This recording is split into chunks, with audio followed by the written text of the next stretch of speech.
do we continue our experience? And I always thought, and this was when I was young, I believed that when you died, your life didn't actually stop. Your life actually continued from the point of your death. And recently on social media, I saw somebody doing a post about a kind of scientific experiment where they were measuring the electricity in the brain. And apparently the part of the brain that deals with memories, that's the last part of the brain to die. People talk about, experiencing your entire life, the flashing before your eyes upon your death. And if really the last part of your brain to die is that part of your brain that deals with memory, you could be having a whole life experience. It might not just be flashbacks of what happened. You may be living out the rest of your entire life within your own mind. Hmm. How do you feel about that? That would actually, I think that almost would explain people with different forms of dementia. I mean, that's where they end up sitting while their body lives the rest of its life out, but in their mind, that's where they go.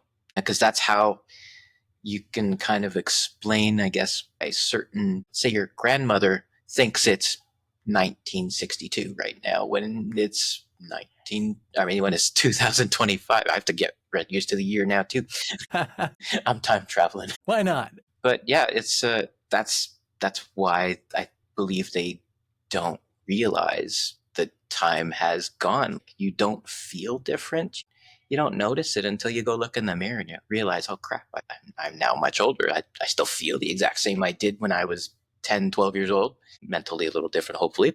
But yeah, you still feel the same. When I was a young boy, I had an experience with Alzheimer's, like not in my family, but a family friend. I used to visit their home, and they had an aunt in the family that actually had Alzheimer's. And every day I would go and hang out at their house. The aunt one day would think I was her son. The next day I was the neighbor kid. She would tell me, oh, you can't go to that part of the house. That's not our part of the house.